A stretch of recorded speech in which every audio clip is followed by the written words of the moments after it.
Joined by Martha Gimbel. She's Executive Director of the Budget Lab at Yale. It's good to have you. Thank you. Some news our viewers, I think, should be able to use from you today. Markets, certainly stock markets, are around record highs. We have witnessed some major swings, not least last week, off the back of renewed tension between the US and China, slightly sort of sorted out the back end of the week by a rather positive post by Donald Trump, sort of turning the gauge up and down, as it were, on these trade tensions. What do you make of how important the US-China story will be in the fourth quarter of the year? I mean, I think obviously we're all waiting to see how a lot of these trade tensions with China shake out. I do think you're seeing investors kind of hyper focus on specific parts of the conversation and not taking a step back and looking at the overall outlook here. So, things are bad with China, we go down. Things are good with China, we go up. Overall, we have an economy that is facing a lot of uncertainty. You're starting to see cracks showing in different parts of the debt market.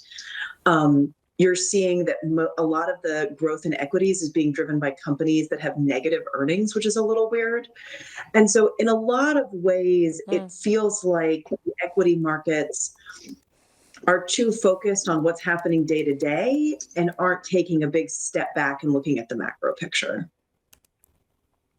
Yeah, and that little weird comment from you is one that sort of resonates with me and many people who've been watching these markets for years, because it literally is just a bit weird out there. We've seen these stock markets continue to reach record highs. The gold price, which is normally a hedge against, sort of awful volatility and sort of downward spirals on equity markets, also higher. So it's a really odd time. Let's focus on some of the earnings, because there is some substantive information to be released this week. What do you think, what are you watching for in those earnings reports that might give us an indication about what the third quarter looked like and what the fourth quarter may bring for these companies? So, obviously I'm hoping to see positive earnings, that we're still trucking ahead. I do want to emphasize that earnings are not the only thing that's coming out this week. We're getting the CPI inflation data. And it's interesting to me, right, that we're coming into this week. It seems like people are feeling kind of okay when the back half of the week, we are likely to see an inflation report that comes in high. And that has a lot of implications for how the Fed is thinking about things, indications of a slowing economy, while, inflation is ticking up again. That is not good for business, particularly for businesses who are hoping to see, rate cuts from the Fed.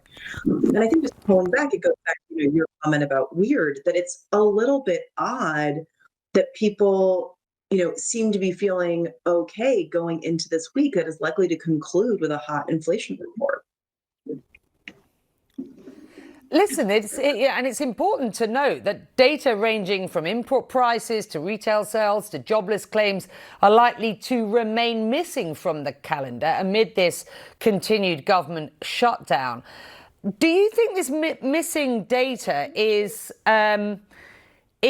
clouding the kind of wider picture then here? You seem to be convinced that were we to have had this data, these markets might be performing slightly differently, correct?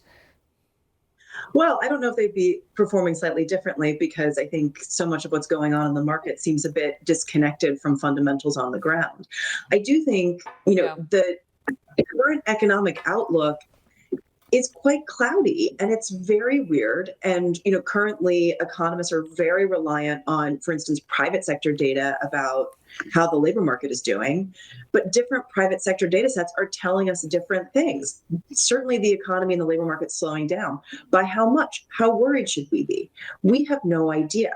And so we're really at this pivotal time in the economy, and we're all kind of flying blind, and that shouldn't be making any of us feel better.